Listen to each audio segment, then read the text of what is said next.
Welcome to financial accounting classes for CBSE 11th.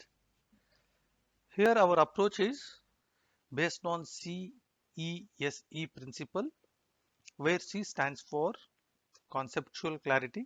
We have made an effort to describe each and every concept in the simplest way. Then E stands for examples, relevant examples. We try to provide for each and every concept with an example which gives a more clarity to students. S stands for summary of discussion. At the end of every session, we try to summarize the discussion, which gives a clear clarity to students about each concept. Finally, which is not least, exam preparation. At the end of every session, we have multiple choice questions, and then we have discussed couple of questions also, so which makes student to get prepared for examination. So the entire discussion is based on CESE principle. Before getting into a subject matter of financial accounting, let's see what is the syllabus for 11th grade in CBSE. The overall syllabus is divided into three parts: Part A, Part B, and Part C. Part A deals with financial accounting 1. In this, there are two units. One is theoretical framework and the second one is accounting process. Part B is a financial accounting 2, which deals with financial statement preparation for proprietorship, financial statement preparation of non-profit organization, and computers in accounting. Part C is about project work.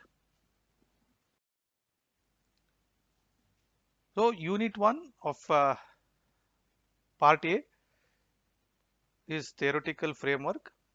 So we have divided theoretical framework into two chapters.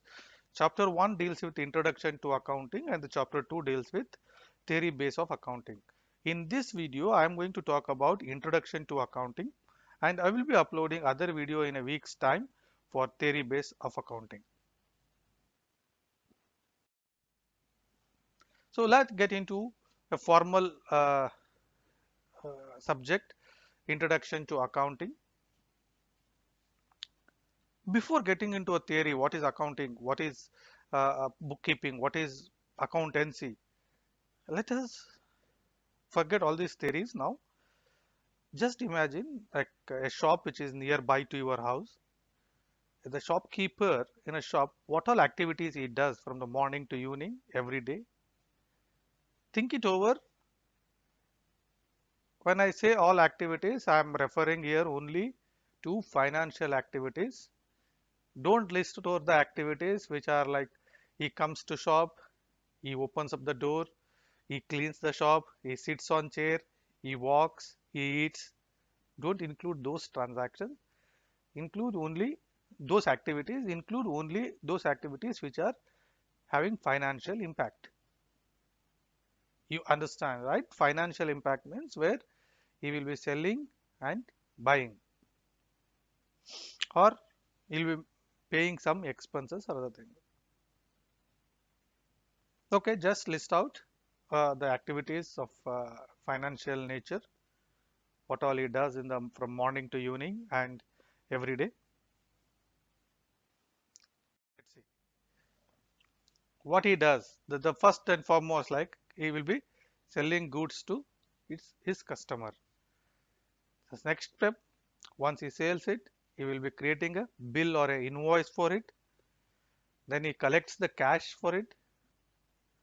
Then to sell the goods, he need material, so you will be buying the material from some wholesalers. So he receives that material, and then he also buys some assets to like tables or chair or fan, etc., and he starts using it.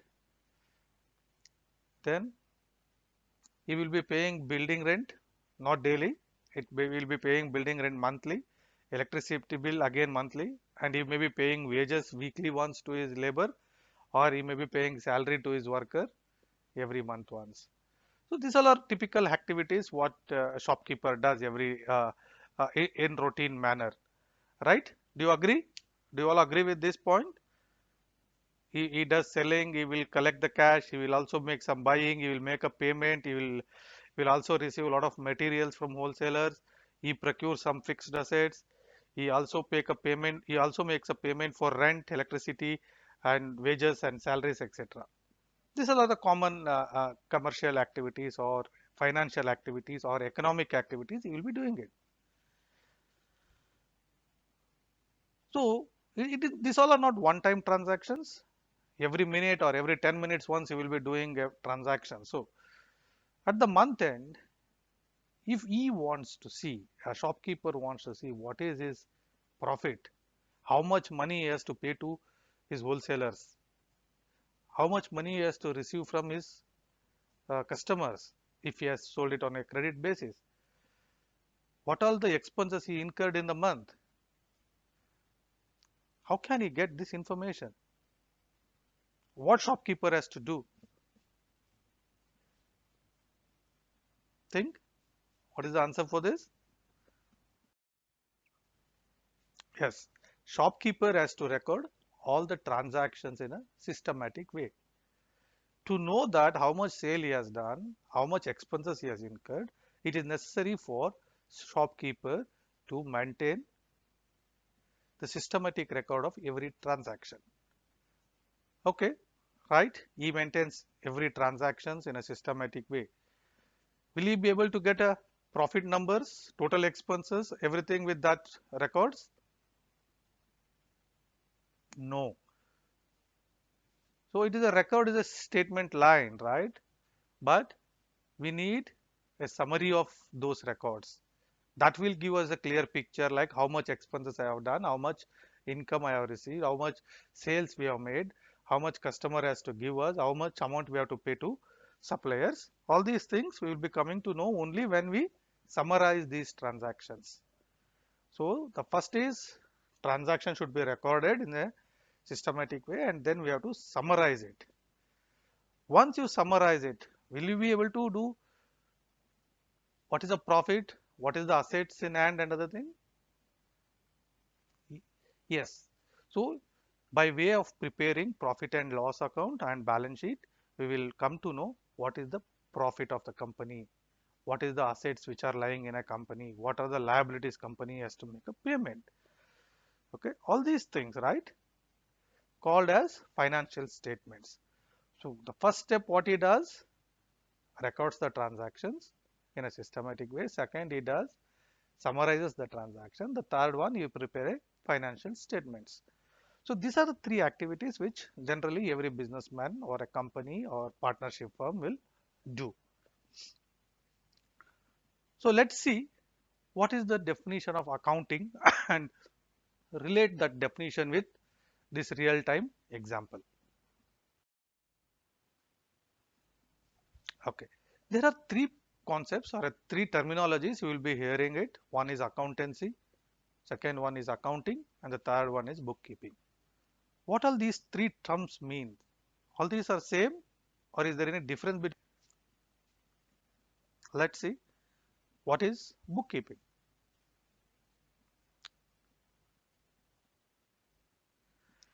Bookkeeping is the recording of financial transaction and it is a part of the process of accounting in business. So this definition clearly says that bookkeeping is concerned with recording of transaction. In the previous example we saw that we required a systematic recording of transaction to make a financial statements. So bookkeeping does the systematic recording of transactions, and it also says that it is a part of accounting process. So bookkeeping is a one small function within accounting activities. Let's see then what is accounting is. Here is a definition for term accounting. This is provided by AICPA, American Institute of Certified Public Accountant.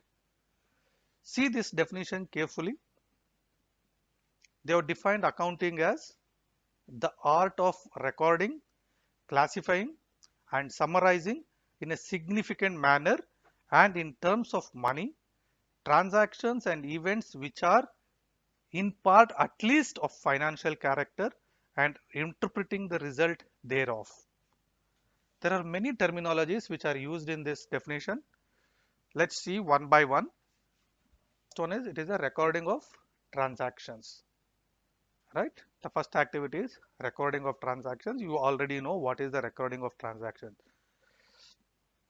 Then classifying it. There will be multiple types of activities. One is like expenses. Another one is like buying assets. Other is a sales of material. So there are different kinds of expenses and different kinds of transactions. So it's the duty of accountant to classify these transactions accordingly to get a meaningful result. He has to group what all are expenses on one side, what all are income items on the other side. So he has to classify this. And then summarizing. How we summarizes? He prepares a ledger accounts and then trial balances to summarize all these activities. Summarizing in a significant manner and in terms of money. What it clearly says, right? The summarization takes place in terms of money. Suppose if company buys 5 laptops at 30,000 each, the total cost is 1,50,000. So in accounting it is more important to measure it as an 1,50,000 rather than saying it is a 5 items of 30,000 each. So always accounting transactions will be recorded in terms of monetary unit. So what is the total amount spent on buying laptop? 1,50,000. And the next, financial characters. We will record into books of accounts only a transaction which are of financial character or economic value. If he pays 500 for procuring some item, then we record that. When he sells, then we record it. So whenever economic activity happens, then only it will be recorded in books of account, but not non-economic activities. And finally, interpreting the result thereof. Once you summarize and prepare a financial statement, interpreting means analyzing. Analyzing of financial statement is also required. So let's see again this definition.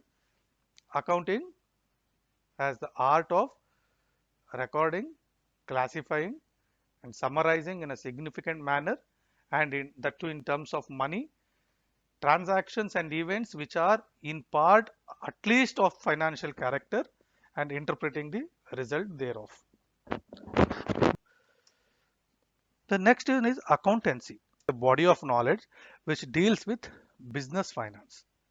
It is not only deals with recording of transaction, accountancy deals with the entire business finance function, like how much money company needs to run, where to utilize that, how to get that money.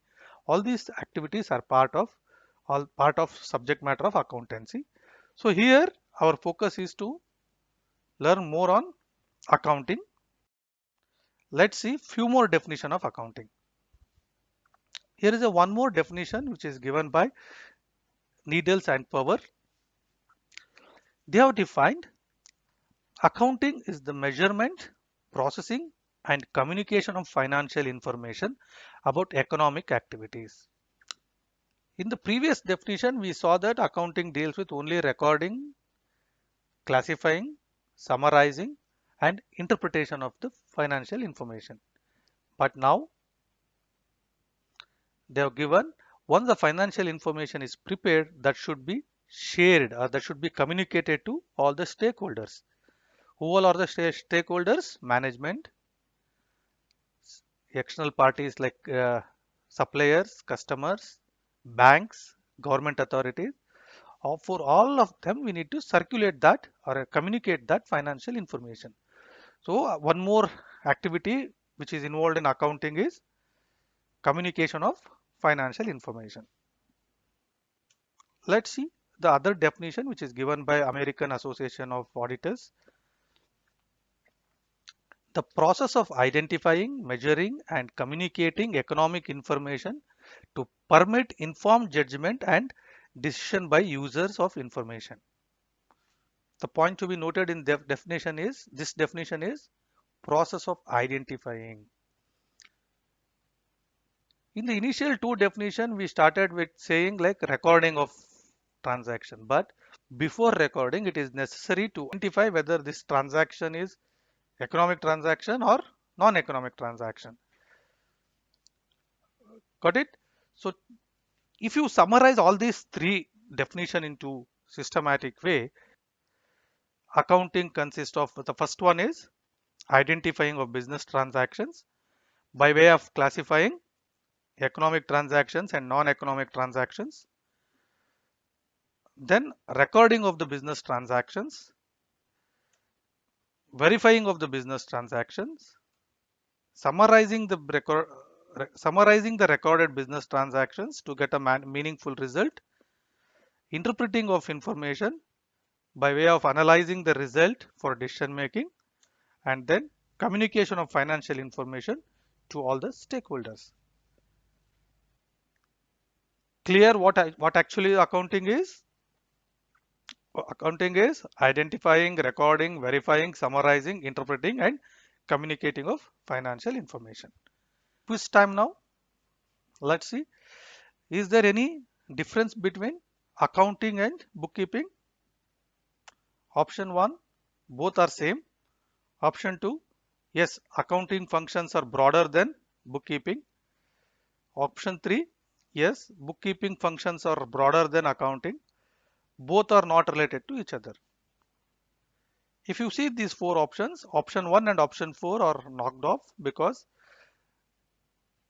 both are not same, or even both are related but not same. So I am knocking off 1 and 4. So left is 2 and 3. So which is a broader one, accounting or bookkeeping? Bookkeeping deals with only recording of transaction. Accounting deals with recording, analyzing, summarizing, and interpreting of these results. So accounting is broader. So right answer is option 2. So far we discussed what accounting is. So accounting includes four options. It's very clear. Recording, verifying, summarizing, interpreting, and information sharing. Accounting process starts with and ends with. So option 1, process starts with interpreting and ends with information sharing. Option 2, recording of transactions starts with recording of transaction, ends with summarizing.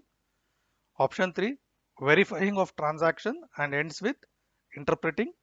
Option 4, starts with identifying of economic activities and ends with information sharing. Interpreting and option 1 is wrong, option 2 is wrong, option 3 is wrong. It always starts with identifying, which is an economic activity, and then we start recording it. Finally, once the financial statements are ready, we'll be circulating it, or we'll be sharing information with all the stakeholders. Accounting records only dash transactions. Simple question. Answer is economic and financial transactions. Let's see how to identify whether this transaction is economic transactions or non-economic transaction. Here is an example. Here is another quiz question. Ramesh started walking to his entity and saved taxi charges of rupees 175. Is this economic activity? Because he is saving 175 rupees. The answer here is no, because it is not an economic activity, because there is no money exchange, or there is no credit transactions. So it is not economic activity. Option 2, it is not a business transaction, as there is no economic activity. Quiz. Which of the following is not the business transaction? Bought furniture of rupees 10,000 for business. Paid for salaries of employees rupees 5,000. Paid son's fees from her personal bank account rupees 20,000. Paid son's fees from the business rupees 2,000. The first two transactions, which are clearly business transactions, buying furniture for the office use, and at the same time paying salary to employee. This both these two are business transactions. Those are not a answer for this question. The leftover is option 3 and option 4. The option 3 says paying son's fees from personal bank account, and the option 4 says paying son's fees from business bank account, from the business. So any amount which is withdrawn from the business for the personal use is called as drawings. Remember, any amount which is withdrawn from the business for the personal use is called as drawings, and that should be recorded in business books. So option 4 is also business transaction. So the leftover is if a person pays it from his personal bank account, it is nothing to do with a business. So option 3 is not a business transaction, and it is the right answer here. So do you know this? But in the earlier days, bookkeeping was known as waste book. What it used to happen is like when any business transaction happens, they used to note it on a paper, and once it is posted to a ledger, they used to trash it or discard it. So that's why bookkeeping was called as waste book. Let's see what are the objectives of accounting. Why we require accounting in a business. The basic objective of accounting process is systematic recording of business transactions. What is how we record the transaction in a systematic way? We record a transaction in a chronological order as journals first, and then we post all the all the journals to ledgers. From ledger, we prepare a summary statement which is called as trial balance. The second objective is ascertainment of result. Every businessman will be interested to know what is the profit he made, right? So how do we get the result? From the trial balance, we will be preparing manufacturing trading profit and loss account. With that, we will be coming to know what actually the profit for the year. Then at the year end or a period end, management would like to know how much amount I have to pay to creditors, how much amount I have to receive from my customers, what are the assets I am having it. So they want to know what actually the financial position of the company is on a particular date. That will be done through balance sheet. Don't worry about what actually these terms are. Like we are going to discuss in detail about journal, ledger, trial balance, profit and loss account and balance sheet in the later stage. So third objective is ascertainment of financial position by way of balance sheet.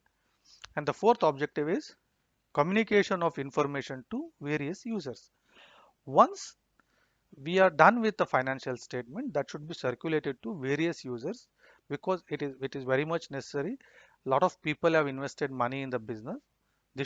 They would like to know what actually the profitability position of the company, and also there is a government authorities which they will be needing it for an income tax and a VAT, value added tax or a service tax, like this thing.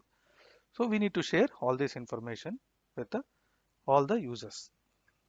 How we share it? Like by way of financial reports. So four objectives of accounting, four core objectives: systematic recording of transactions, ascertainment of results, ascertainment of financial position, communication of information to various users. Let's see some advantages and limitations of accounting. Advantages: it helps in ascertaining financial positions of the company. The second objective is second advantage is also looks like the similar, like it helps in ascertainment of amount due to or a due from other parties, how much amount we have to pay to our creditors and how much amount we have to receive from our customers. That is what the second objective is. So a second advantage is. The third advantage is ascertainment of progress of the business.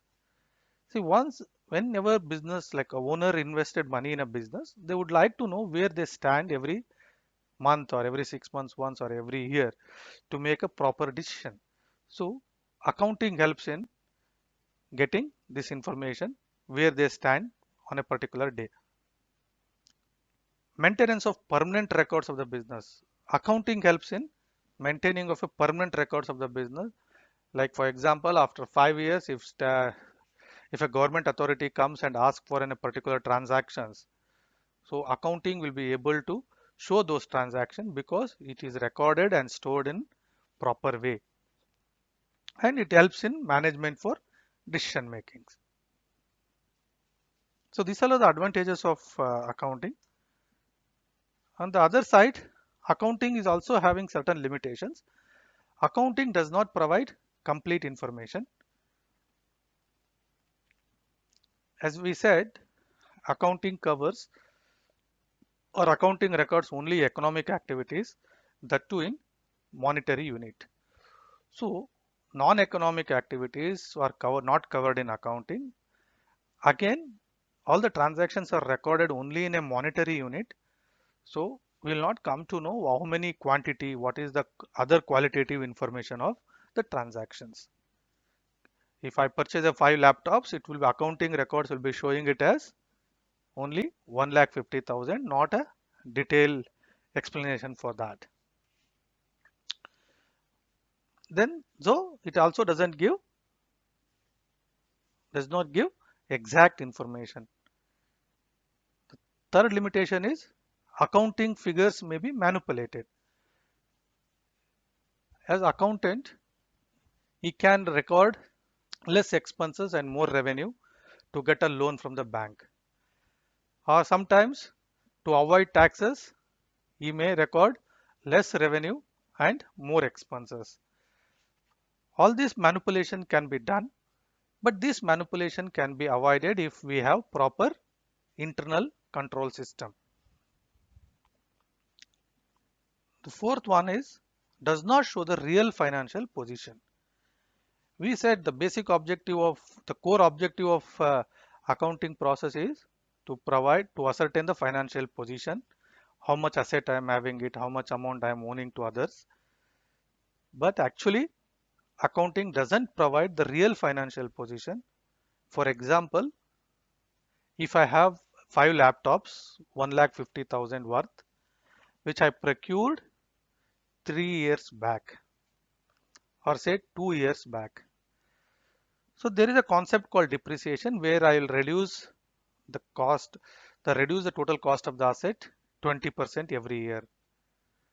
If my total asset is 1,50,000, first year I will reduce 30,000, so it becomes 1,20,000. And second year again 20% of 1,50,000 I am reducing it, so 1,20,000 will become 90,000. So the total asset will be showing in my books of account is 90,000. But 2 years old laptop in a market, if I try to sell it, each laptop may not go beyond 5,000 to 7,000 rupees. So actual market value of those assets is 5 into 5 laptops, like 5,000 rupees and 25,000. But how much we are showing in a books of account? 90,000. The second example, if company has bought a land around 10 years back for 1 lakh rupees, and even today also we will be showing it as 1 lakh rupees. The appreciation of those things will not be shown. Always it will be at a historical cost. So these are certain limitations for accounting. To ascertain profit and loss, which financial statement need to be prepared? Option 1, ledger and trial balance, manufacturing trading profit and loss account, balance sheet, none of the above. Answer here is profit and loss accounts.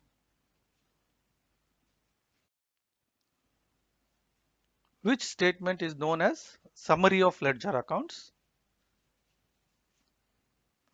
Trial balance is known as summary of ledger accounts. Accounting does not provide complete information. State true or false. We know that accounting does not provide complete information. The statement is true. Let us discuss branches of accounting. Is there only one way or one branch in accounting? No, there are many branches in accounting. We have listed here only 5 branches, but uh, due to the changes in the market, there's a lot of complexities in the business. The multinational transactions started happening, multinational companies are started establishing, so their cross-border transactions are happening. So all these dynamics have given birth to various branches of accounting. Here I listed only 5 branches of accounting: financial accounting, management accounting, cost accounting, auditing, and tax accounting. Financial accounting is nothing but whatever so far we have discussed, right? What is accounting? That is all about financial accounting. Let's see one by one in detail.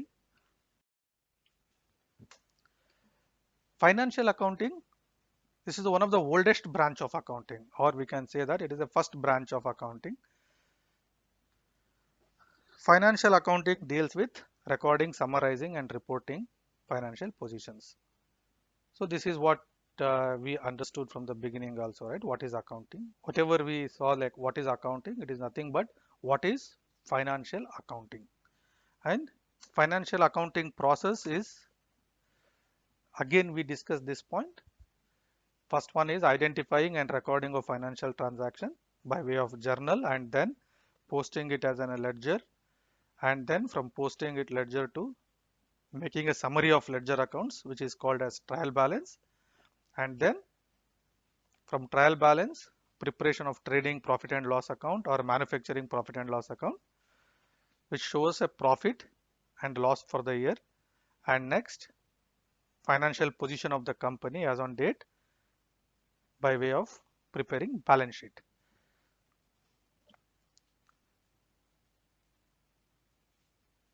All these statements will be prepared based on the local accounting rules and principles. In the second chapter, we are going to talk about what are the principles and rules for accounting.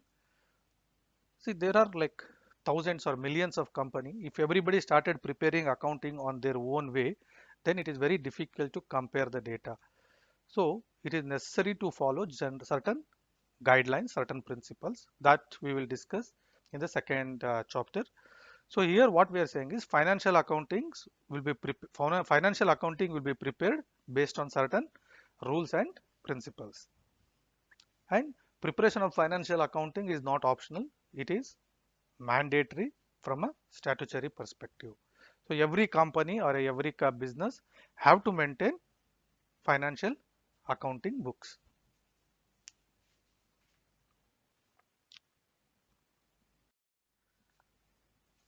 Next is management accounting. Like financial accounting, management accounting is not a mandatory function. Financial accounting is required by statutory laws, but management accounting information is required by top management or owner. So management accounting information is basically used for decision making rather than statutory purpose. What is the process of management accounting?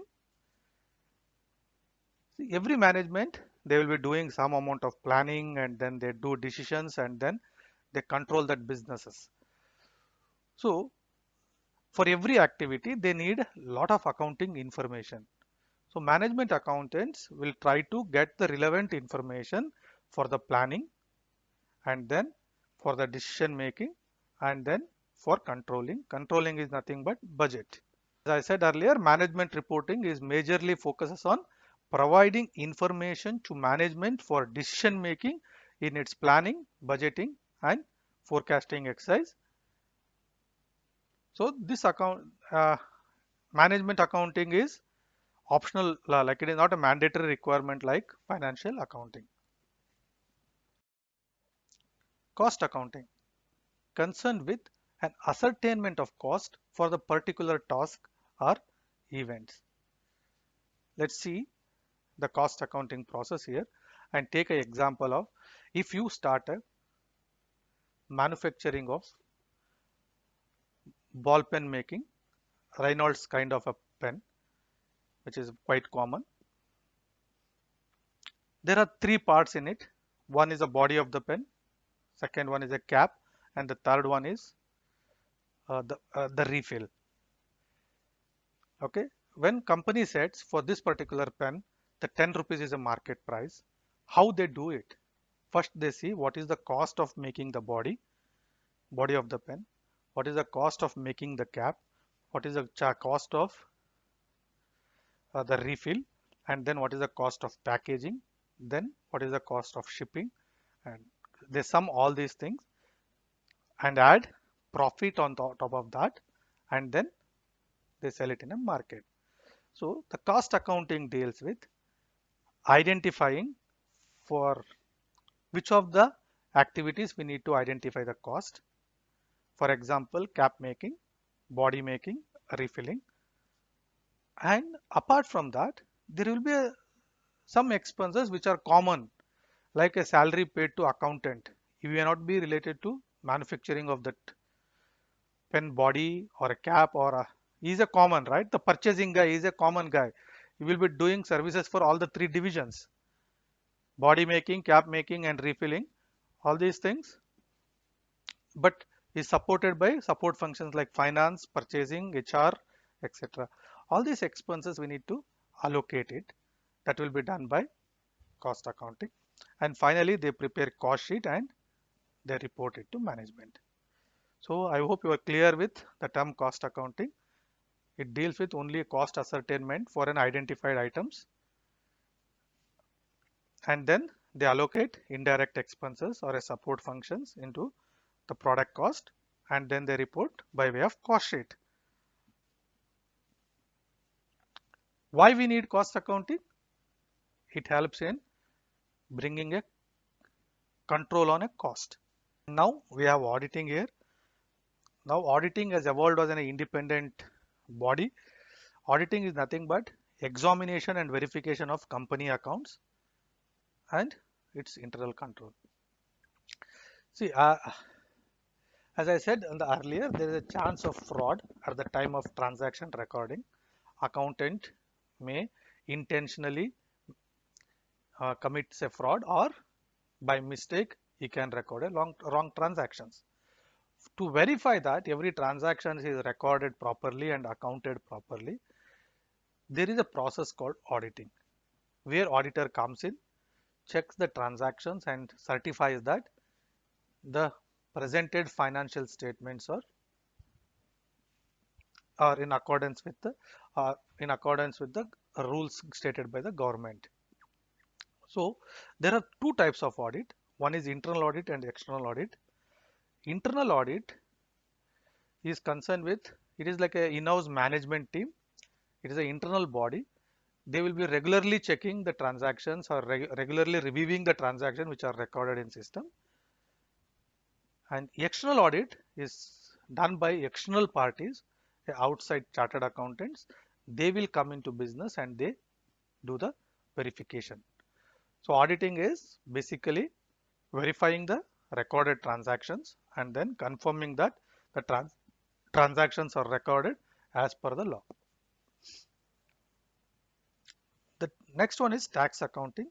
Tax accounting is nothing but it is a sub part of financial accounting. When there is a complex income tax requirements are there in a country, then tax accounting takes it works like a separate branch. Otherwise, it will be a part of financial accounting itself. There are three major branches in accounting.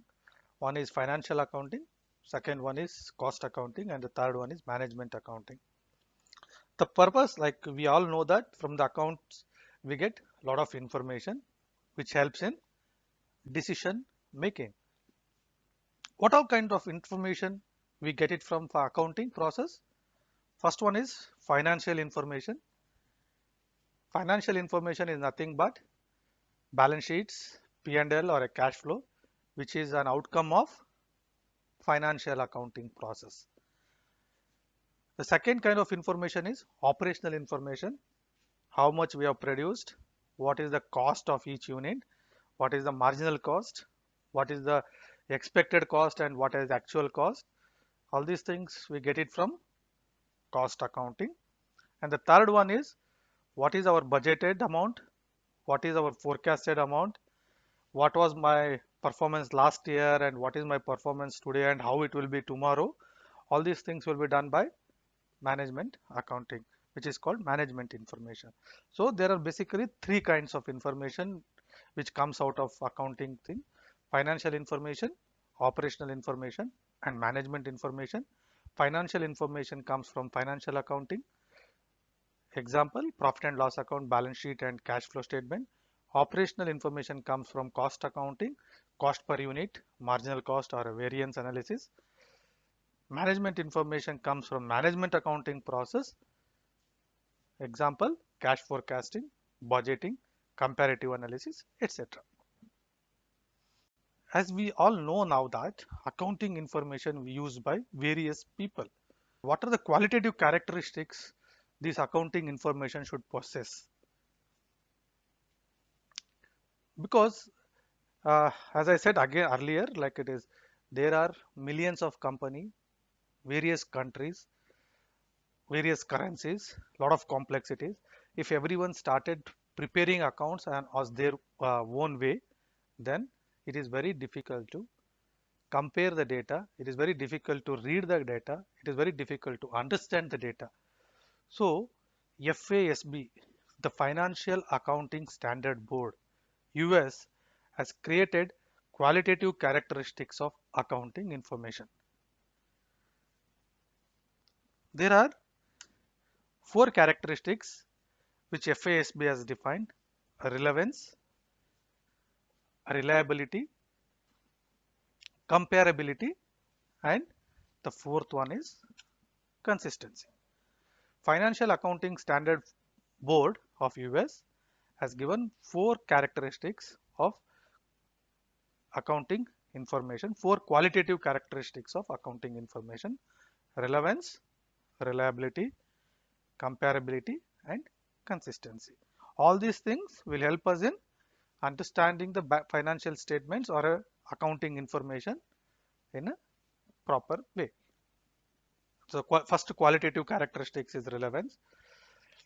According to FASB, all the relevant information which affects investors' decision making must be present in financial statements. Let us see a couple of examples, then you will come to know what is the relevant and not relevant.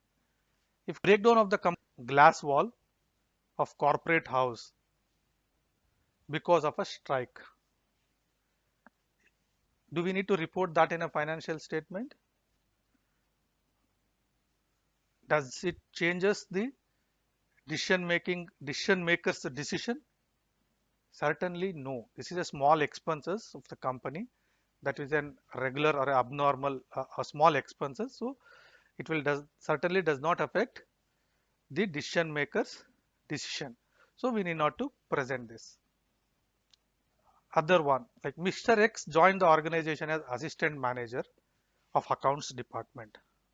Do we need to share this information in a financial statement? A company of having 20,000 employees, if one person joins in an accounts department, can I show that? No, it is not necessary.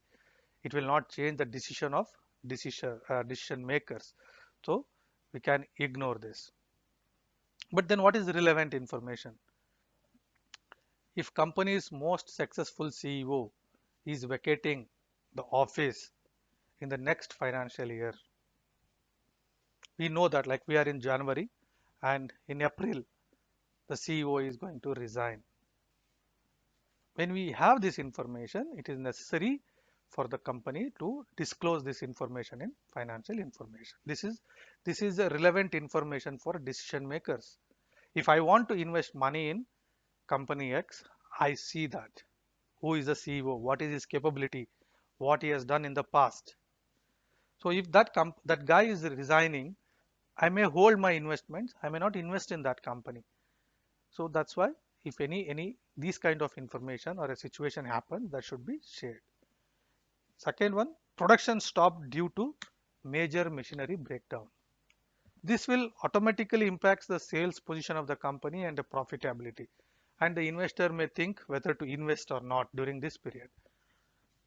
So it is very important to give this kind of information, financial information.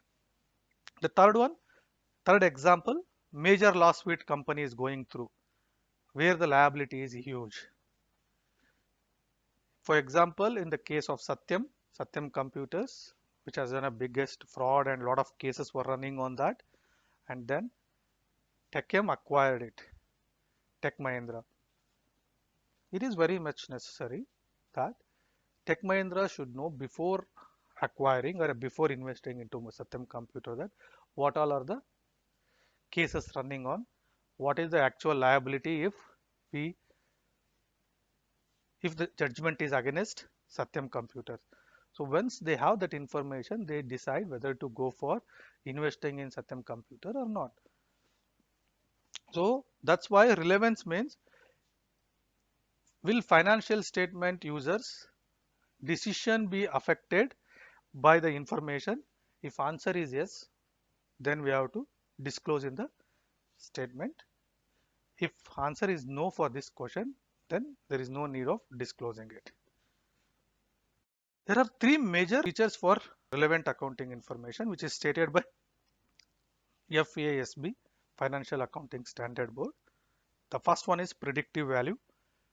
Whatever the data we get it from financial information, that should have a capability to predict the future period values.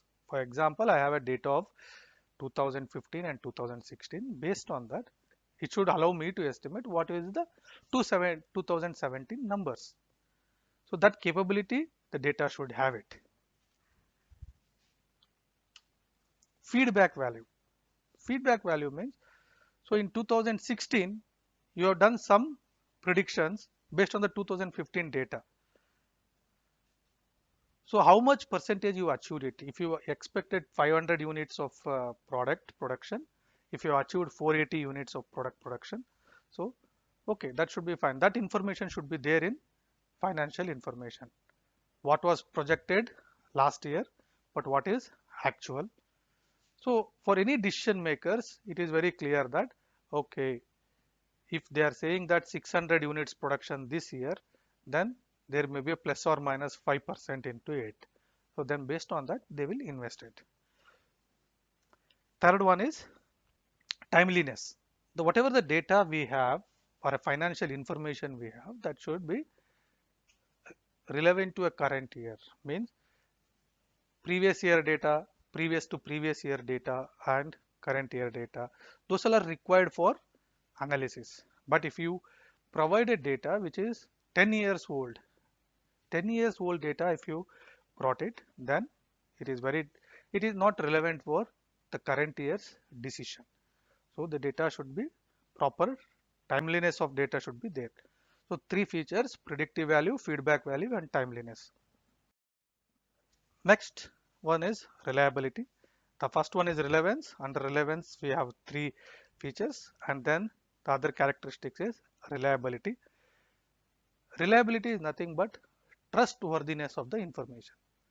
Is that information which we received or which users got is correctly recorded in system, no malpractices happened, or no fraudulent activity has taken place, or by ignorance wrong transactions have recorded. All these things, if answer is no, then the data is said to be reliable. So how do we ensure that this is a reliable data? So FASB has described three attributes of a reliable data. Verifiability. The most important attribute of reliable data is it should be verifiable. As I said earlier, there are auditors who will verify the data once the accountant records it. There are two types of auditors. One is internal auditors who is employed by the company and they will be auditing it. The second one is the external auditors. The third party will come and audit it. So if the data is verifiable and if it is verified, then the data is say that it is reliable. Next one, faithfulness. It is necessary that all the records, whatever is recorded in financial accounting, are pertains to the current year or the year in which we are reviewing the information. So the data should be properly represented. Some expenses which is paid for the next year should not be recorded. That kind of faithfulness should be there in financial information. And the third one is neutrality. Neutrality is nothing but if management is involved in preparation of financial accounting, then they will change the data as per their convenience. So management, the involvement of management while preparing the financial records or a statement should be very minimal and it should be unbiased. Every transaction should be recorded properly as it is and without any making any modification to it. So reliable data comes from the verifiability, faithfulness and neutrality of data. The next one is comparability. Comparability is nothing but the data whatever we get, it should be in the form of comparing last year data with current year or my company data with other companies data. For example, if Maruti is trying to see the numbers, Maruti cars numbers, they will compare it with Hyundai, Honda and any other automobile manufacturers. So all the three should have common principles, common rules while preparing an accounting. When they have this, then only they can compare it. Otherwise, if the depreciation rates are different in all the three companies, then profit automatically changes. So that's why the data should be comparable and there should be a standard principle should be applied across the companies and within the companies. Consistency. The comparability is completely depend on data consistency. The or a principal consistency. If today we are giving a depreciation of 20% and tomorrow if I change it to 25%, today we are using FIFO method of costing, tomorrow we change it to LIFO method of costing. If all these methods and principles if we are keep on changing, then it affects comparability feature of the financial information. So we have to maintain all the principles and rules consistent year after year. The terms like LIFO, FIFO, costing methods, etc. are all new to you people, but don't worry. You believe that methods of costing is different in first year and second year. You understand this concept. We will get into these points when we get into the subject matter of that particular area. This is a summary of qualitative characteristics. There are many users of accounting information. The basic requirement is understandability of financial statement by everyone. For that, FASB has set, Financial Accounting Standard Board has set four qualitative characteristics: relevance, reliability, comparability, and consistency. Relevance is having three attributes: predictive value, feedback value, and timeliness. Reliability is having three attributes: verifiability, faithfulness, and neutrality. Oh, we discussed so far like many people uses the financial information, and let us see who all are those people who uses financial information. There is a two broad classification. One is internal users of financial information and or accounting information. The second one is external users of accounting information. Who are the internal users? Management, employees, employee union, owners. On the other side, we have external. External is suppliers and customers, investors,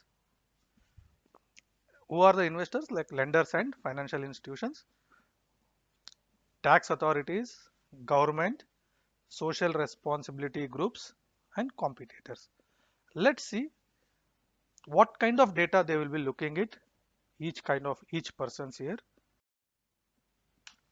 Management. Why management requires accounting information? They require it to know organization's performance and position and take a measure to improve the current performance if needed, or plan for the growth. Right? It is why management needs it, to see where they stand and take a proper decision for the next years, and also to declare a dividend to shareholders or the shareholders. So management is looking for this data. Why employees and employee unions looks for this data or a fine accounting information? They would like to know what is the profitability of the company, how much amount that company is going to share with the employees by way of salary increase, what is the future remuneration they are going to get. All these things, because of that, employees and employee unions are interested in accounting information. Owners. When shareholders or owners, they invested money into a company, they would like to know how much amount is this their investment is earning. If investment is not earning anything, then they have to, it helps them in taking future decisions. So owners require to analyze the profitability of the company and determine the future course of action for it.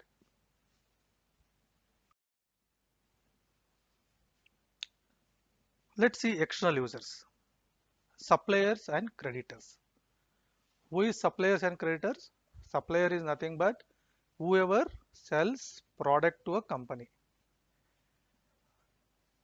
Okay, creditors, supplier, whoever sells the product to company. But if supplier sells it and collects the cash immediately, then he will not be called as creditor. But if he sells the product and collects money after 30 days or 45 days or 2 months, then he will be termed as creditor. So why he needs accounting information? Why the supplier needs accounting information? Very simple. He would like to know the financial or accounting information of the company to make sure that he will get back his money in next 2 months or 45 days. If the company is running under loss for the last couple of years, then he may not sell the product on credits. He may give only supplies only on cash basis. Customers.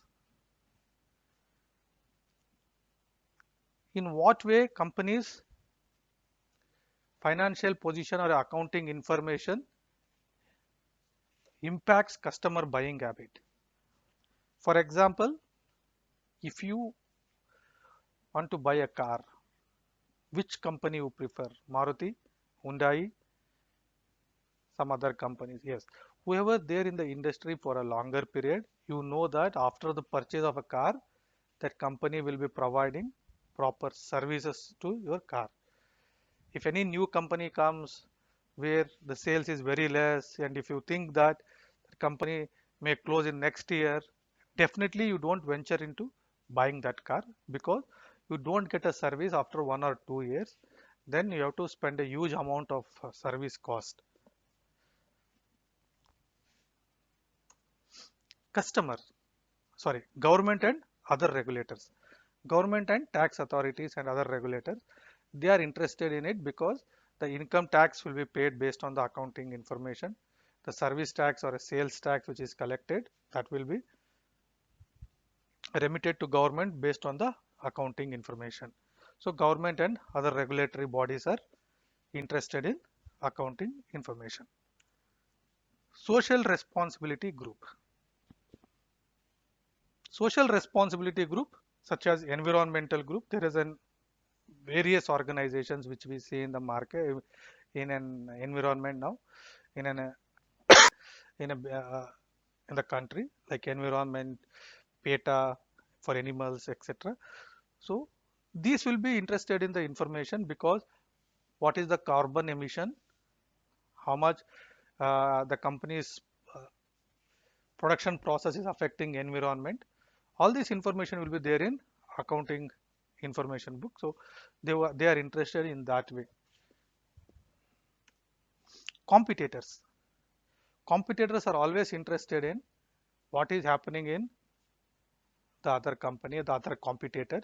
So once the accounting information comes from competitor, so they will verify it, like what is the strength of that company and where we stand, how can we improve the production capabilities, how to reach all these things, right? Competitor is interested from the accounting information of other company. So here is a term called benchmarking.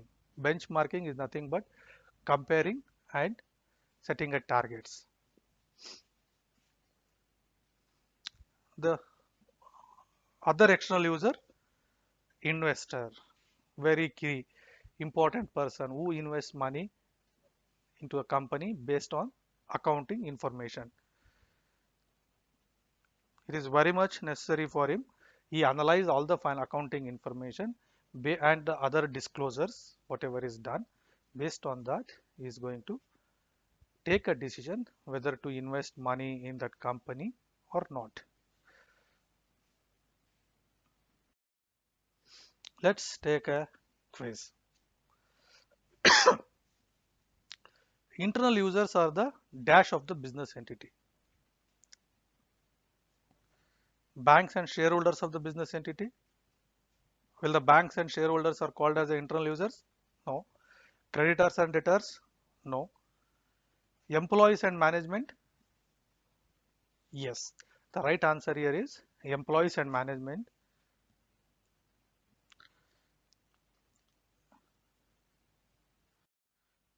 Information in the financial report based on dash transactions. We all know that it is based on economic transactions. Who would be most interested in getting VAT and tax related information? Investors? No, investor is interested in profitability of the company and the assets of the company. Competitors? Competitors are interested in revenue of the company, growth of the company, etc. Government and tax authorities. Yes, government and tax authorities and other regulatory bodies are interested in VAT and tax related information. Who would be the most interested in getting profitability and share performance related information? Almost all the persons, because whoever deals with the company, they are interested in knowing the profitability. Employees are interested in knowing the profitability to get their salary hike and remuneration, salary or remuneration increase. Supplier is interested to know whether the company is in profitable or not, because he may reduce his credit terms. Investors, if profitability and share is performing well, then they start investing into it. Like this, every person, most of the person. So answer is supplier, investor, creditors, employees, and management. All are interested in this. Who would be the most interested in getting ethical and environment related information? Social responsibility groups and government is interested in it. Because when we want to start a company or something, you should get an environmental clearance and also report what is the impact of the production process frequently to government and social responsibility groups. Which characteristics of financial information answers question? Will financial statement users decision be affected by this information? I told during the relevance discussion, right? If it is affecting the decision, yes, then show it in a financial statement because that is relevant data. What are the 4 qualitative characteristics of financial information? We know that relevance, reliability, consistency, comparability. Answer is D. Relevance characteristics include predictive value, feedback value, and timeliness. So answer is option 1. Reliability characteristics include verifiability, faithfulness, and neutrality. Answer is option 2. Use of common unit of measurement and common format of reporting promotes. If all the companies are using common format and a common unit of measurement, then it helps in comparing the data, comparability. So you can easily compare the data from company A with company B. Which is the last step in accounting process?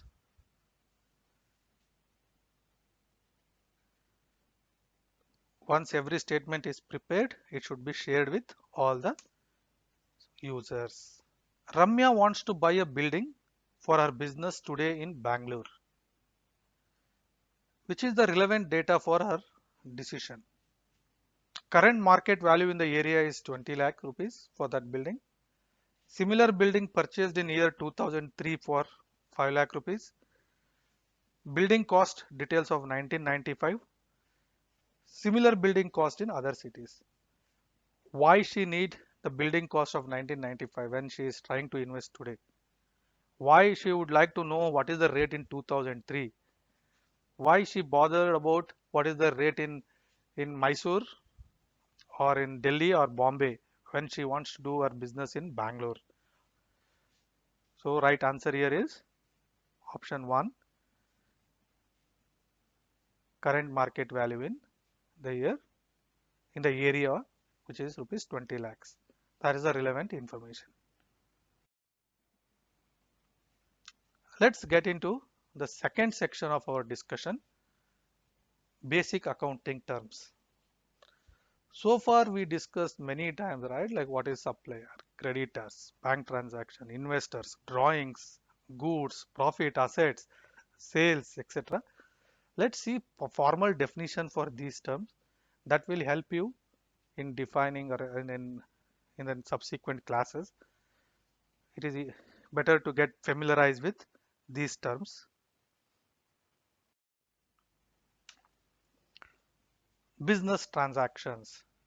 From the beginning slide to till now, right? Every time I'm saying economic transaction, business transaction, financial transaction. Accountant records only business transactions. So business transactions is nothing but which is a transaction which is having an economic value. It is not necessary that the cash transaction should be termed as business transaction. Even if supplier sells you on a credit, or if you sell if a shopkeeper sells on credit to a customer, that is also called as economic transaction. Cash is not material. The materiality here is important. Here is the transaction should have economic value. So here is an example: purchase of raw material for rupees 5,000, payment of salaries to employees for rupees 2 lakhs. All these things are economic transactions. Account. So there are various kinds of business transactions. We'll be doing it: purchasing asset, purchasing raw materials, paying for salaries, paying for rent. Each type of expenses is called as an account. For every account, we will be maintaining a ledger. Remember, each type of expenses is called as account, and for every account, we will be maintaining a ledger. For example, rent account, salary account, raw material account, sales revenue account, etc. Capital. Capital is amount invested by the owner. Remember here, amount invested by the owners is called capital. If Mr. X, for example, Mr. X started a company with a investment of rupees 5 lakhs. So the 5 lakh is called as capital. Drawings. This we already discussed. Amount withdrawn by a owner for a personal use from the business is called drawings. For example, Mr. X withdraws rupees 50,000 from the company to pay his son fees.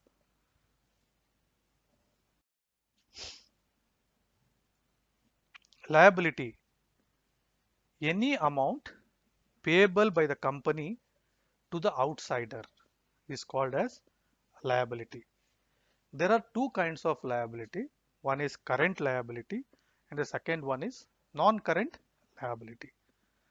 Current liability includes where company has to repay the amount within 1 year. For example, if company buys any product from a supplier on credit stating they will pay after 2 months. So that is called as current liability, right? So any amount which is payable to the outsider or a third party by the company within 1 year is called current liability.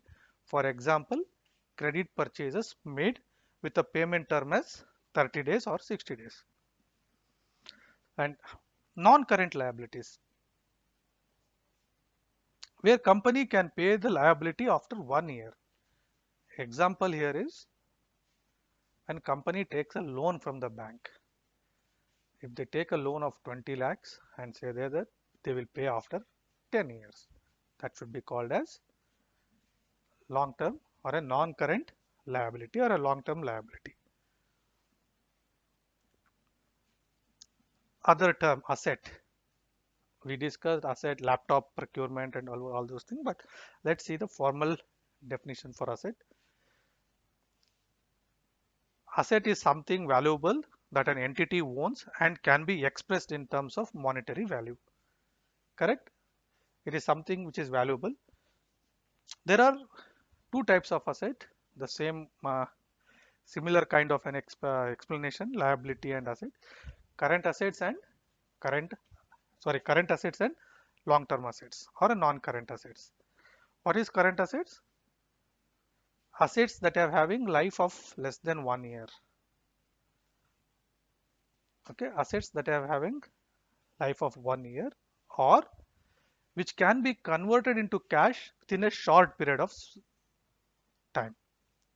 For example, if company is having cash in hand, that is current asset. If company is having balance in bank, that is current asset. If company is having balance in shares, so it is not a cash, but that can be converted into cash immediately. Whenever company requires money, they can sell the shares. So all these things are called as current assets. Non-current assets, which are having a life of more than 1 year, that is called as non-current assets. Which are having a life of more than 1 year is called as non-current assets. For example, machinery. Whenever company purchases machinery, that will be used for year after year to produce the goods. Likewise, vehicle or company might have made a FD of 5 years. So those kind of investments are called as non-current assets or long-term current assets. Receipts. Whenever company receives some cash, that is called as receipts. Cash inflow. Cash inflow is nothing but cash received. Cash received generated by the business activity is called as receipts. There are two kinds of receipts. One is capital receipts. The second one is revenue receipts. If a business is in selling a pens or stationeries, any revenue comes from the sale of stationeries on pens is called as revenue receipts. But there is sometimes a old machinery company sells it or a old furniture they sell it scraps. So those things are called as capital receipts. Means any receipts, any cash receipts which are not related to company's core business is called as capital receipts. And which is any receipts which are related to company's core business by selling the final product of the company is called as revenue receipts. Expenses. Any amount spent in running the business is called as expenses. To run the business, every day company or a business has to spend certain amount, that will be called as expenses. There are three kinds of expenses: capital expenses, revenue expenses, and deferred expenses. What is capital expenditure? Investment, purchases of any assets, machinery like machineries, furnitures, computers, etc. is called as capital expenditure. What is capital item? Capital item, like where the life of the asset is more than 1 year, is called as capital item. If anything is purchased where life of the asset, life of the expense is more than 1 year, then that will be called as capital expenditure. Next one is revenue expenditure. Revenue expenditure, which is required to run the business, day-to-day business. For example, rent, salaries, wages, electricity bill, etc. So revenue deals with day-to-day business. Capital deals with the long-term assets. Then what is deferred expenditure? Deferred expenditure is something, the future expenditure which you are paying it today. For example, normally we buy insurance for 1 year. Your financial period starts from April to March. If you buy insurance of October 1st, if you buy insurance on October 1st, the validity will be from October 1st, 2016 to September 30th, 2017. So the 2017 falls in next financial year. So this expenses, 50% is pertains to this year and 50% pertains to next year. The next year portion of expenses is called as deferred expenses. Remember, revenue expenses which is spread over next year is called as deferred expenses. Capital expenditure, definitely that is spread over next 5 years, it is not called as deferred expenses. If anything spent on assets, that is called as capital expenditure, purchase of laptop, purchase of machinery. And revenue expenditure for a day-to-day expenses. Deferred, day-to-day expenses of the next year is paid in current year, then it is called as deferred expenses. The best example of deferred expenses is insurance. Income.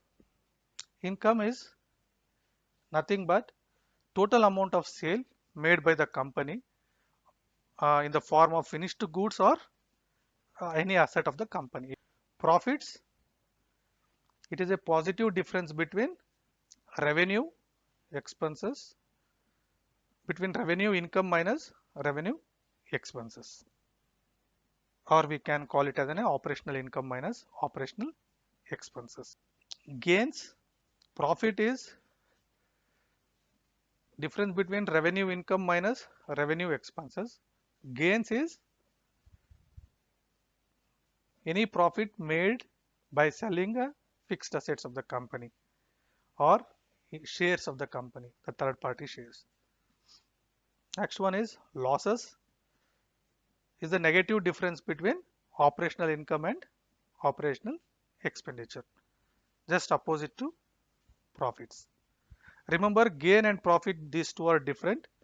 Profit is difference between operational income and operational expenditure, means any income which is related to finished goods. But gains is concerned with a profit in selling the fixed assets or a shares, which is non-related to finished goods of the company, is called as gains. Purchases, buying item for the business use is called as purchases. Any item which is bought for the purpose of business is called purchases.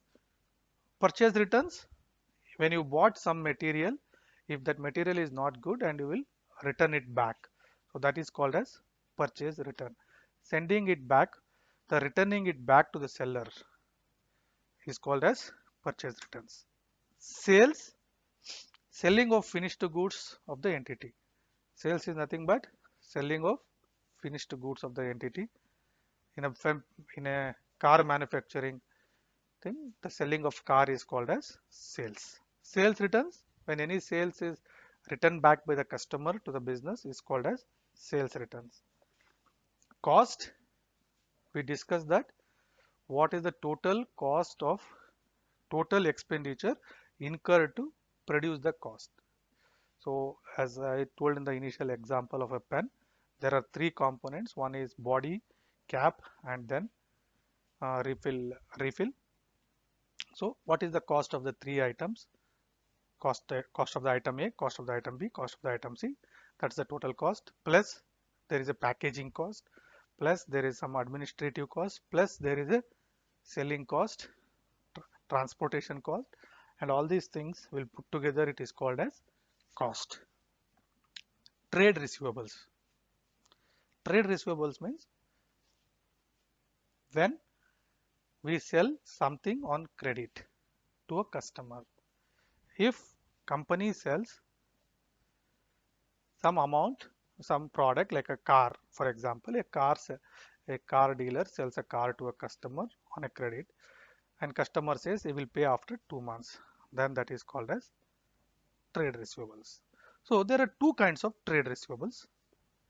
One is debtors and second one is bills receivable. The example which I gave, company sells a car to a customer for a 2 months credit. That guy is called as debtors of the company. Instead of that,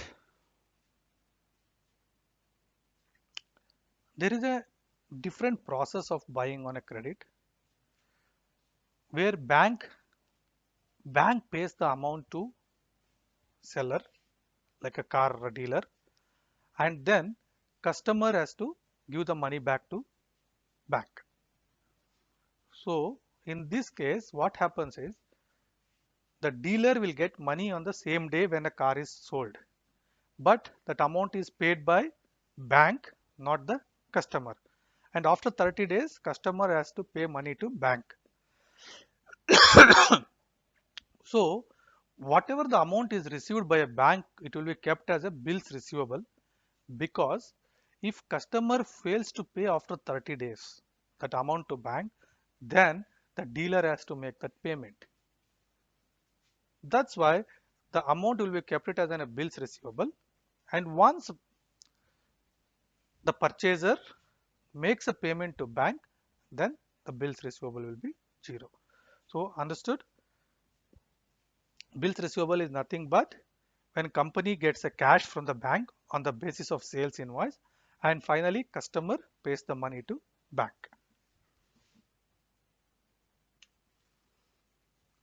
Trade payables, again there are two parts in it. One is creditors and the second one is bills payable. If there is a cash transaction of purchases, the concept of payable will not come in. If there is a credit purchases, then we call it as a creditors. If anything is purchased from company, from other company, and amount will be paid to that company after 2 months. So for the 2 months period, that will be that company's amount, whatever payable is called as creditors. The same way, trade payables, again there are two parts in it. One is creditors and the second one is bills payable. If there is a cash transaction of purchases, the concept of payable will not come in. If there is a credit purchases, then we call it as a creditors. If anything is purchased from company, from other company, and amount will be paid to that company after 2 months. So for the 2 months period, that will be that company's amount, whatever payable is called as creditors. The same way, banks sometimes they pay money to the supplier, and then we need to make a payment to bank instead of supplier. So in this case, this transaction will be called as bills payable. Remember, bills payable, when make a payment to supplier, it will be recorded as bills payable in purchaser book. Goods. Goods is nothing but an item or a tangible, which is a visible item in which business is dealing. For example, steel manufacture, steel coils. For automobiles, it is a car. Like for furniture maker, it is a chair. Like this, these all are called as a good. Remember the beauty of the future for goods. For steel manufacturer, steel coils is a good. But automobile companies buys it, that will be called as raw material in automobile companies book. For furniture maker, sofa and other thing, cot, extra, etc. is called as goods for him. But when I buy it from that supplier, for me that is assets. Stock. So in the overall business process, they purchase a raw material, then they send it to manufacturing. Then from a manufacturing, we get a finished goods. Finished goods will be sold to customer. There is always a chance that lot of raw materials lying in a store, and most of the like few of production process is in continuation at the year end, and there is a finished goods also lying in a store. Like it is not necessary that whatever we produce we sell it in the next day. No, always there will be a stock of goods. So stock includes all the three items. What are these? Raw materials, work in progress, and finished goods. So goods is only finished goods, but stock includes all the three.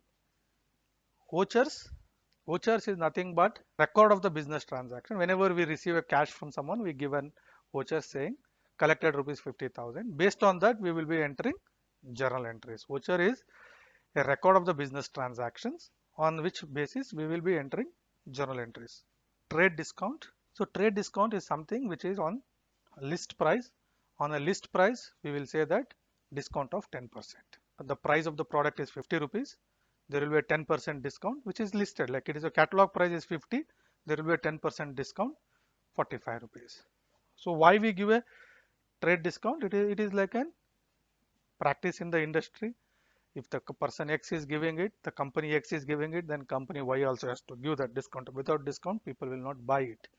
So those things are called as trade discount. Otherwise, if a purchaser asks for a large quantity or a huge quantities, in that case also some trade discounts will be given. Cash discount. Cash discount comes into picture after a sale is happened if on the invoice price.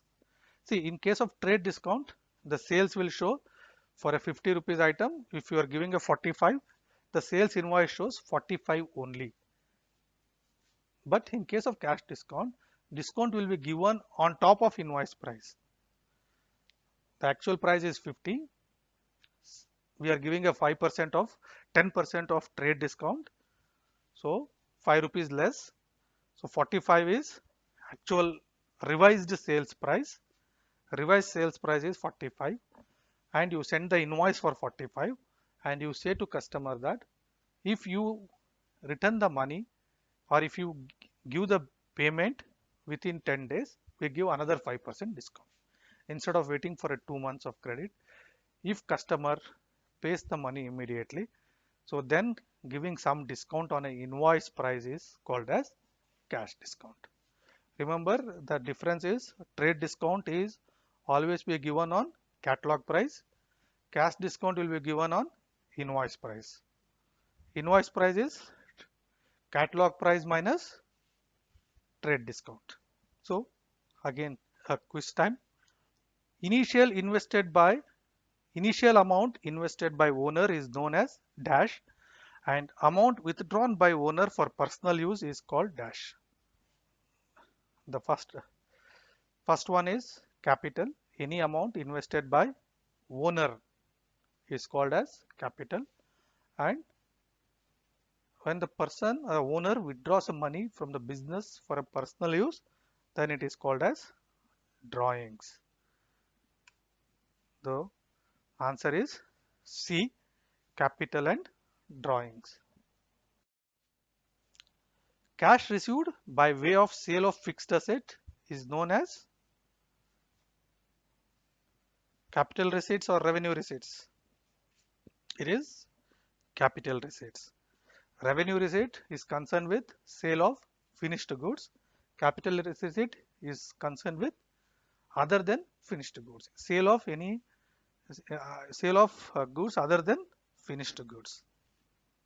So fixed asset is not a finished goods of the company, so it is called as capital receipt. Profit made by selling fixed asset is known as capital profit, trade profit, gain, none of the above. So any profit made by selling the fixed asset is known as gain.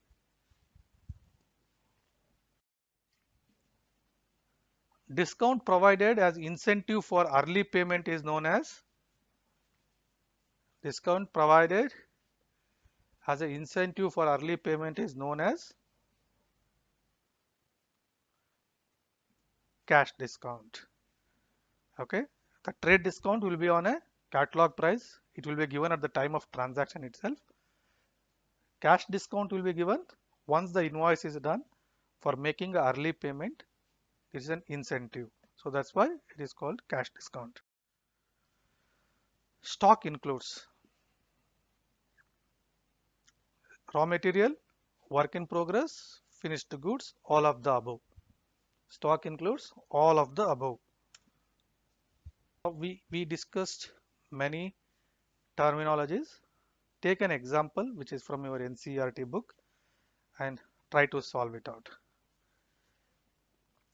We have a problem here on the left hand side and then it is followed by questions on this example. Okay, problem, I'll read it out once. Mr. Sunrise started a business for buying and selling of stationery with rupees 5 lakh as an initial investment, of which he paid rupees 1 lakh for furniture, rupees 2 lakh for buying stationery items. He employed a salesperson and clerk. At the end of the month, he paid rupees 5,000 as their salaries. Out of the stationery bought, he sold some stationery for rupees 1,50,000 for cash and some other stationery for rupees 1 lakh on credit basis to Mr. Ravi.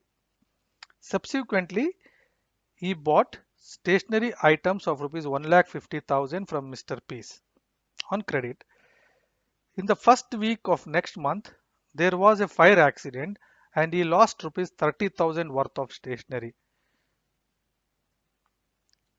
A part of the machinery which cost rupees 40,000 was sold for rupees 45,000.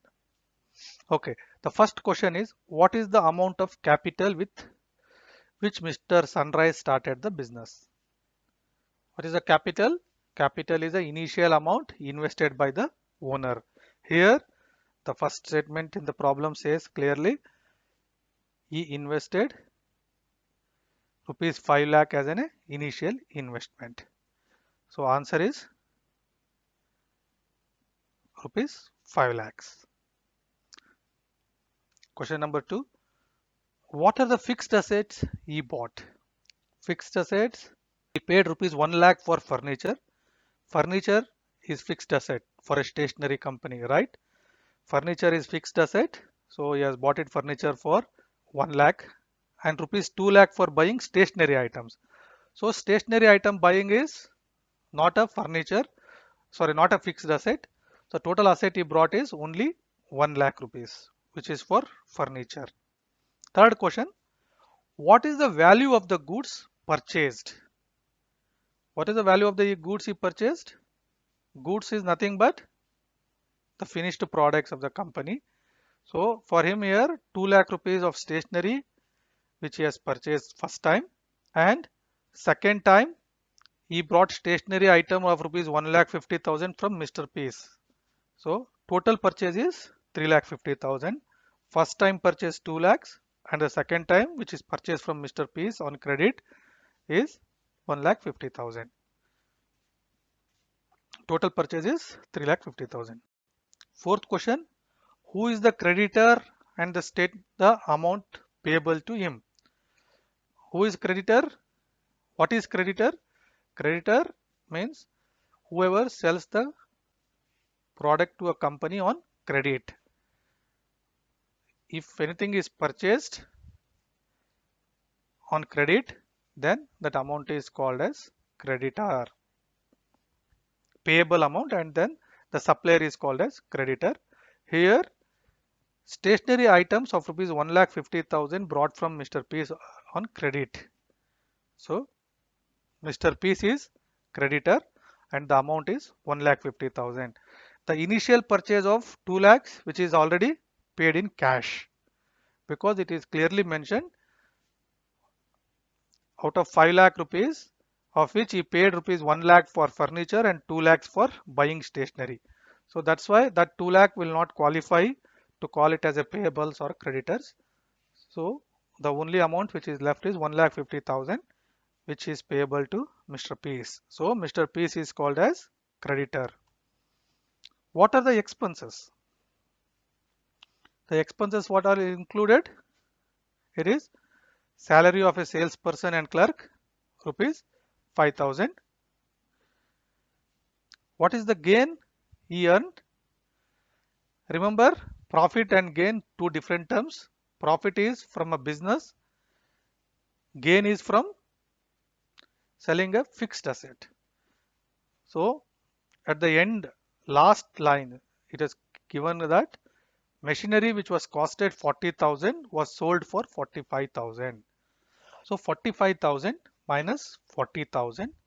So 5,000 is sale of machinery. Sales price is 45,000 minus cost price of the machinery is 40,000. The gain is rupees 5,000. What is the loss he incurred? There is a loss which is called as abnormal loss, rupees 30,000 due to fire. See, the fire accident is not actually a expenses to the business. Remember, any fire incident and all these things happen, it is called as an abnormal loss. It is nothing to do with a regular routine business activity. So that will be called as loss. Who is the debtor? What is the amount receivable from him? Out of the stationery bought, he sold some stationery for rupees 1,50,000 for cash and some other stationery for rupees 1 lakh on credit. Any sales on credit is called as receivable and the customer is called as debtor. So 1 lakh rupees product is sold on credit to Mr. Ravi. So debtor is Mr. Ravi and receivable amount is 1 lakh. What is the total amount of expenses and losses incurred? Expenses incurred is 5,000 and fire accident is around 30,000. So total expenses and loss is 35,000. Determine if the followings are assets, liability and revenue, expenses or none of these. So answers I have given here. Sales is revenue. Debtors is asset because amount we need to receive it. So that is like an asset for us. Creditors is liability because we need to make a payment. It is amount we are liable to pay. Salary to manager is expenses. Discount to debtors is expense. Drawings by the owner is liability. Why drawings by the owner is liability? Because the capital of the company is also a liability and we will be putting drawings also on minus capital amount minus drawings. So we are considering it as liability. So far we discussed financial accounting. And do you think that this is a recent invention in the business? No, it is there from the initial stage. It is believed that accounting of business transaction was dated back to 4000 BC in Babylonia and Egypt. It is observed that Roman were also using bookkeeping during 700 to 500 BC.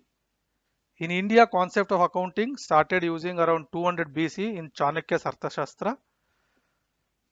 So Chanakya's Arthashastra described how accounting records had to be maintained. But Summa de Arithmetica Geometria Propri- Proportionality, written by Luca Pacioli in 1494, is considered as first book on double entry bookkeeping. Remember, this is the book on mathematics. In that mathematic book, he has mentioned one section about double entry bookkeeping, on which basis this accounting has evolved.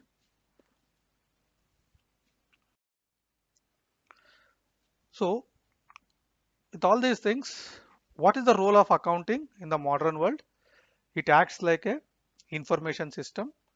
Whatever the business informations are needed, it will be provided by accounting system, and it acts like a language.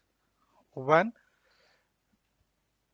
we want to compare the statements of other, or like whatever, any information exchange, that will, accounting acts as a language between auditors, businesses, and comparative analysis and other things. A record keeper, so accountant, they keep all the records. Not only they enter the transaction, but they also keep all the records. Like if any purchase is made, the say purchase invoice copy, the insurance copy, all the records will be maintained, and it has become commodity now. So now we see a lot of accounting service providers, the chartered accountants or the accounting consultancy service providers, like this. So accounting has become now a commodity. People provide, commodity means like it is not a finished visible goods, but it has become like in a services. There are a lot of independent consultants who provide accounting services and tax services. Here are some questions. Define bookkeeping, define accounting. What are the differences between accounting and bookkeeping? Give two examples of current liabilities. Give two examples of current assets. What are the different types of asset? What are the different types of liabilities? What is drawing? Why drawing is considered as liability? What are the advantages and limitations of accounting? Accounting does not provide complete information. Comment. Give two examples of capital receipts. Explain the difference between profit and gain. Define term stock. Owner is not only the user of financial statement. Explain. Name three external users of the financial information. Name two internal users of financial information. Difference between capital expenditure and revenue expenditure. Difference between capital receipts and revenue receipts. What is the deferred expenses? Difference between trade discount and cash discount. What are the qualitative features of accounting information? These are few questions. We have discussed all these things in the previous slides. Thank you very much. Thank you very much for your patience and value your feedback. Please write your feedbacks to parvamedia@gmail.com. Thank you very much.